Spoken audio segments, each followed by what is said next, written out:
Good afternoon, my Real News Media TV family. Welcome back to the channel for another news update. And in the news this afternoon, Port Antonio police seeking court witness from St. Catherine. Detectives in Port Antonio, Portland are seeking the public's assistance in locating a witness who is vital to a case that is currently before the circuit court in Portland. He is Morris Dawkins, whose last known address is Gough Road, Glengough in St. Catherine.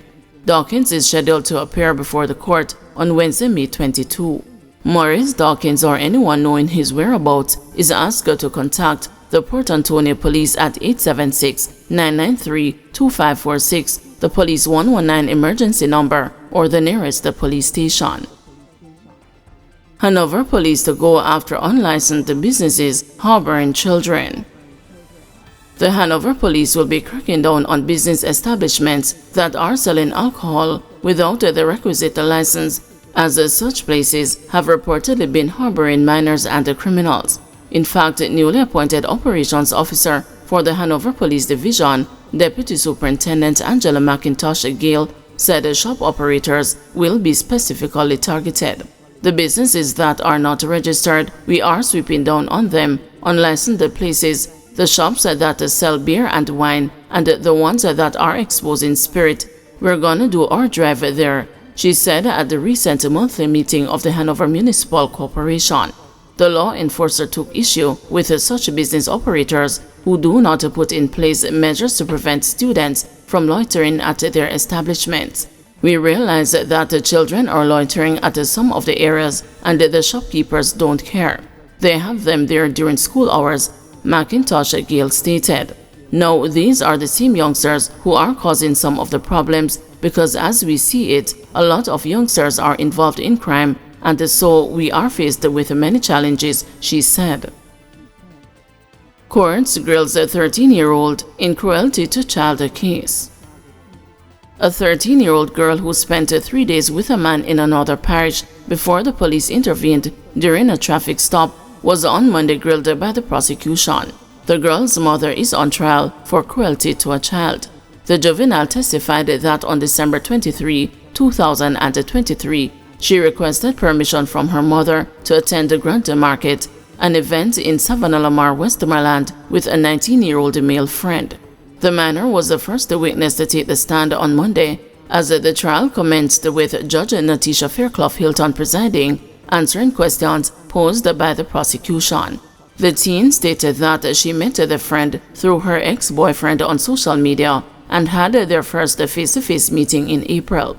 This was also the first time her mother had met him, she explained.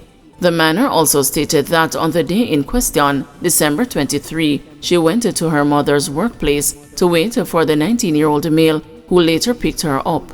She stated that they traveled to Westmoreland and that she stayed with him at his home in Ferris before meeting up with another man 2 days later. She recounted how this other man brought her to his home where they engaged in sexual activity before he allegedly provided her with a morning after pill the next day. In response to additional questions, she stated that she was returning to Montego Bay with the second man and one of his friends on December 27 when they were stopped by the police, who took them to the Savannah Lamar police station and contacted her mother, who later arrived at the station to pick her up. No other witnesses were called to the stand, and the trial was set for continuation on Wednesday, May 22. The accused woman's bail was extended until that date. Mystery beer bottles photographed inside Keith Clark's house. Dr. Claudette Clark, the widow of accountant Keith Clark, was unable to provide the court with an explanation for numerous empty beer bottles found in different sections of their Upper St. Andrew house after he was fatally shot by members of the Jamaica Defense Force in 2010. Continuing her testimony in court on Monday, Dr. Clark was asked by the prosecution who drank 8 bottles of beer and left them on a table in the first room people walk into when they enter the house through the front door. More beer bottles were seen in a bedroom in the basement area of the house. I cannot say for sure how those bottles got there because I didn't see who put them there, the widow said during the examination in chief.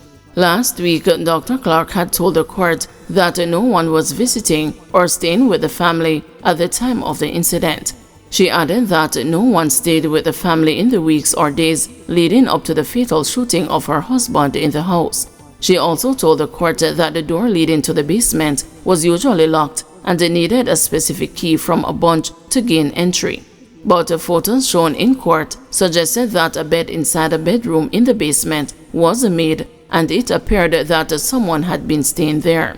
Keith Clark was killed by soldiers who were on operation in Kirkland Heights, St. Andrew, where the Clark family lived.